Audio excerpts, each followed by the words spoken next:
The idea came about in the course of conversations. We're email buddies. We talk about ideas and shared enthusiasms and so on all the time, including obviously Clarke. And one day we were talking about meeting with Medusa, and there's a line at the end of Medusa which particularly caught Al's imagination.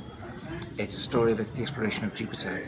At the end, we have this cyborg hero who is revealed as a cyborg after his adventures, and he says he realises that he's neither man nor machine. He's a unique figure who's going to be needed by both sides of that equation in the troubled centuries to come.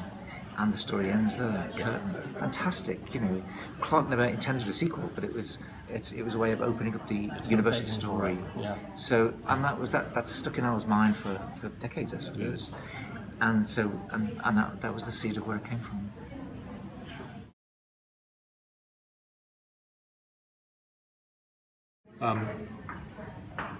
I'd been aware of Steve's work from the point where he was published for the first time in Interzone in, whether it was 1987 or something 87. like that. 87.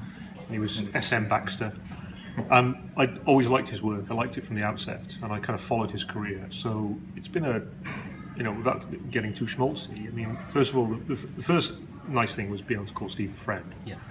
Meeting him professionally and finding out that we got on well, that was a real joy. And then working with Steve after the point where Steve had already worked with Clarke was a lovely link back to the writer we both admired and respected. I mean, it's like what Steve was saying earlier about how you have these chains of connection that go all the way back to sort of Olaf Stapledon and Wells. I find I think we all have a sort of a respect for the traditions of the genre, and we're always. I mean, I love meeting writers we've met.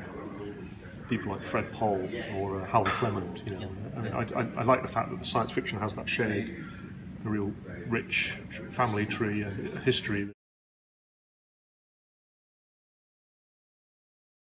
I mean, I was prepared to defer to Steve in critical decisions on the strength of the fact that he was already someone who had experience collaborating, and I think that counted for a lot in my mind, that Steve had done this before and I hadn't.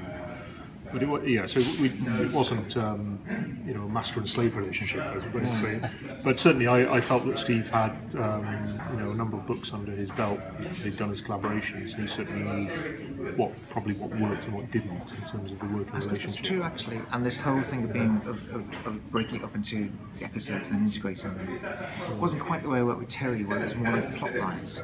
We take a separate plot line, all the way through the book, and then put that together. Yeah.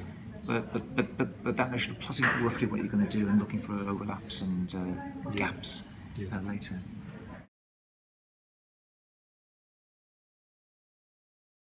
Well, I think every book I write, and this also applies to the collaboration, is a different sort of thought experiment, and some of them position themselves within futures that are broadly optimistic, and certainly because we were working within the framework of Clarke's Imagined Futures.